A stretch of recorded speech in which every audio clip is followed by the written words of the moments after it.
বিসমিল্লাহির রহমানির রহিম। সুপ্রিয় শিক্ষার্থীবৃন্দ, আশা করি তোমরা ভালো ও সুস্থ আছো। নিয়াজ মোহাম্মদ উচ্চ বিদ্যালয়ের অনলাইন ভিত্তিক শ্রেণী কার্যক্রমে তোমাদের জানাচ্ছি স্বাগতম। নিশ্চয়ই তোমরা বিদ্যালয়ের ফেসবুক পেজে লাইক ও ইউটিউব চ্যানেলটি সাবস্ক্রাইব করে আমাদের সাথে সংযুক্ত আছো। সংযুক্ত না থাকলে সংযুক্ত হয়ে যাবে। তোমাদের সাথে আছি আমি মোহাম্মদ আবুল হুসাম, সহকারী শিক্ষক, নিয়াজ মোহাম্মদ উচ্চ বিদ্যালয়, ব্রাহ্মণবাড়িয়া। আজকে আমি ষষ্ঠ শ্রেণীর গণিত বিষয়ে ষষ্ঠ অধ্যায়ের ত্রিভুজ পাঠ নিয়ে আলোচনা করব। প্রিয় শিক্ষার্থীরা, তোমরা ছবিতে একটি গড় দেখতে পাচ্ছ। তোমরা ছবির গড়ের সালকে কিসের মতো দেখতে পাচ্ছ?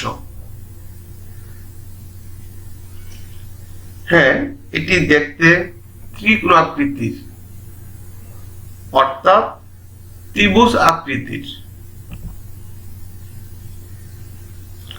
তাহলে নিশ্চয় তোমরা বুঝতে পারছো আজকের পাঠের বিষয় কি হবে। আজকের পাঠের বিষয় হলো ত্রিভুজ। প্রিয় শিক্ষার্থীরা, চলো এবার আমরা আজকের পাঠের শিখন ফল জেনে নিই। পাঠ শেষে আমরা ত্রিভুজ কি বলতে পারবো, বাহুভেদে ও কোণ ভেদে ত্রিভুজের প্রকারভেদ বলতে ও ব্যাখ্যা করতে পারবো। প্রিয় শিক্ষার্থীরা, চলো আমরা ত্রিভুজ কি জেনে নিই।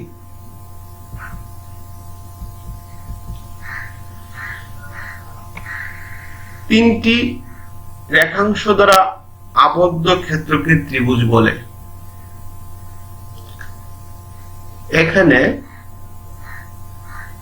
লাল চিহ্নিত তিনটি রেখাংশ দেখানো হয়েছে। রেখাংশগুলোকে ত্রিভুজের বাহু বলে। যে কোনো দুটি বাহুর সাধারণ বিন্দুকে শীর্ষবিন্দু বলা হয়। অর্থাৎ এখানে এবি ও এসি বাহুর সাধারণ বিন্দু হলো একে এবি ও এসি বাহুর শীর্ষবিন্দু বলা হয়। শিক্ষার্থীরা, ত্রিভুজের যে কোনো দুইটি বাহুর শীর্ষবিন্দুতে কোণ উৎপন্ন হয়। তাহলে আমরা জানলাম কোণ কোথায় উৎপন্ন হয়। অর্থাৎ এবি ও এসির শীর্ষবিন্দু হলো এই একে কোণ বলা হয়। ত্রিভুজের তিনটি বাহু, তিনটি কোণ রয়েছে। ত্রিভুজের বাহু তিনটি দৈর্ঘ্যের সমষ্টিকে পরিসীমা বলা হয়। অর্থাৎ এবি যোগ বিসি যোগ এসি সমান ত্রিভুজের পরিসীমা। যদি আমরা এবি সমান 5, বিসি সমান 6, এসি সমান 7 ধরি, তাহলে এবিসি ত্রিভুজের পরিসীমা হবে 18। প্রিয় শিক্ষার্থীরা, এবিসি ত্রিভুজের এ বি সি ত্রিভুজের তিনটি শীর্ষবিন্দু A B B C C এ ত্রিভুজের তিনটি বাহু। প্রিয় শিক্ষার্থীরা, এখন আমরা ত্রিভুজের প্রকারভেদ নিয়ে আলোচনা করব। ত্রিভুজের প্রকারভেদে বাহুভেদে ত্রিভুজ তিন প্রকার, কোণ ভেদে ত্রিভুজ তিন প্রকার। চলো আমরা বাহুভেদে ত্রিভুজ কত প্রকার ও কি কি জেনে নেই। বাহুভেদে ত্রিভুজ তিন প্রকার। এক, সমবাহু ত্রিভুজ, সমদ্বিবাহু ত্রিভুজ, বিষমবাহু ত্রিভুজ।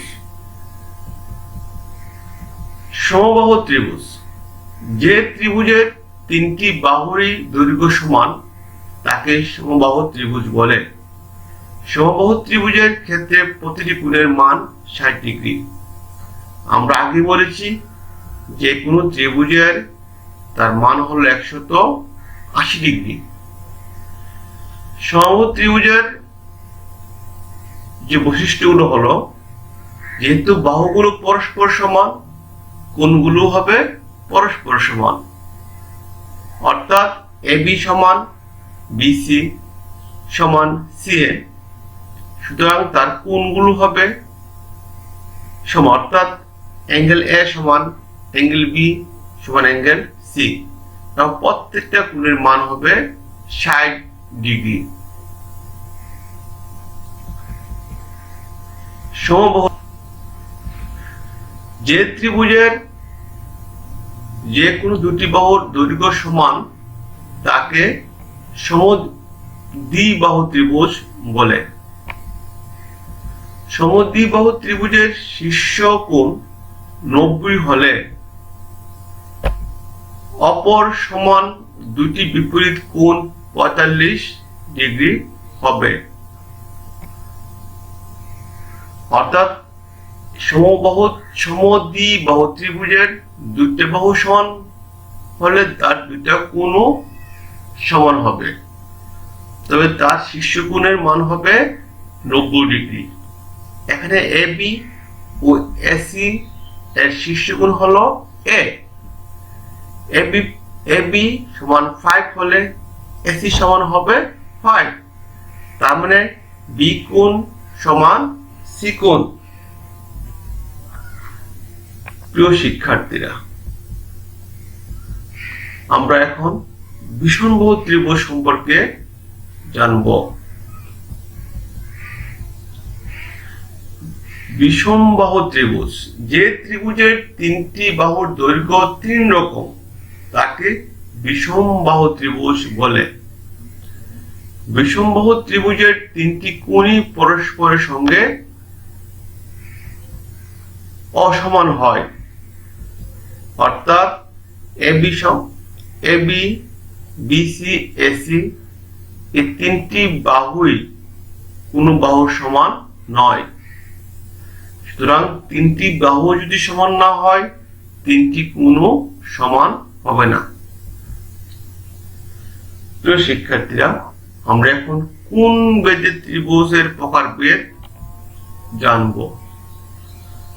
কোণ ভেদে ত্রিভুজ 3 প্রকার: সূক্ষ্মকোণী ত্রিভুজ, সমকোণী ত্রিভুজ, স্থূলকোণী ত্রিভুজ।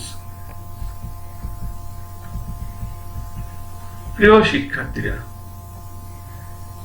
যে ত্রিভুজের একটি কোণ সমকোণ বা 90 ডিগ্রি এর সমান তাকে সমকোণী ত্রিভুজ বলে। এখানে আমরা লক্ষ্য করো, এ বি সি ত্রিভুজের অ্যাঙ্গেল বি, এই কোণটির মান হলো 90 ডিগ্রি। তাহলে তার এখানে যে তিনটি কোণ আছে তার মধ্যে একটি কোণ হবে সমকোণ। এখানে আমরা বি কোণকে সমকোণ দেখছি, সুতরাং এ বি সি একটি সমকোণী ত্রিভুজ।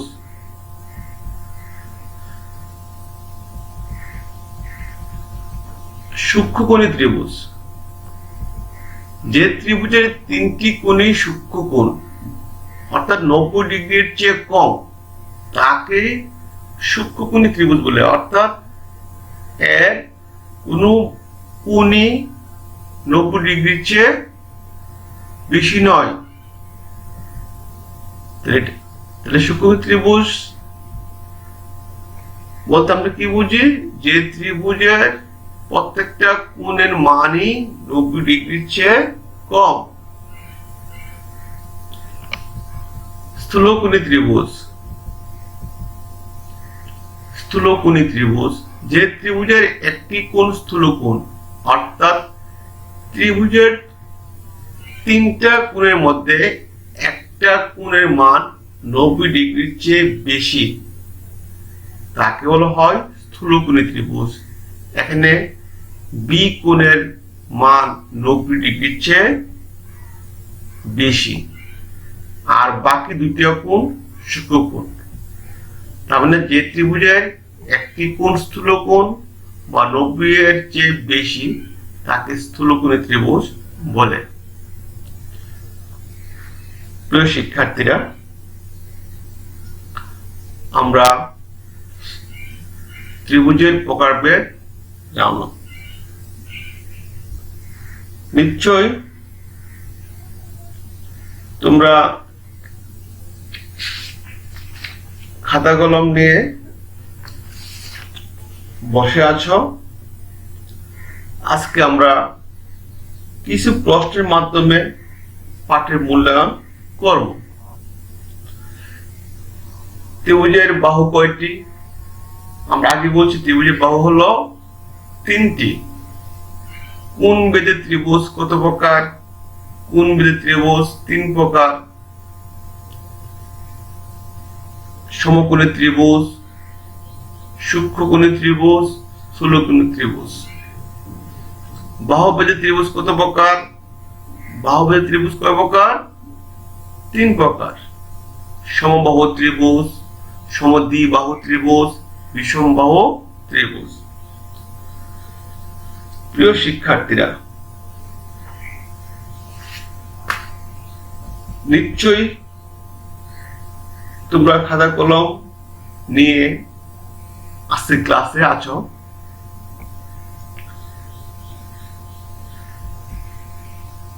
বাড়ির কাজটি তোমরা খাতায় লিখে নাও।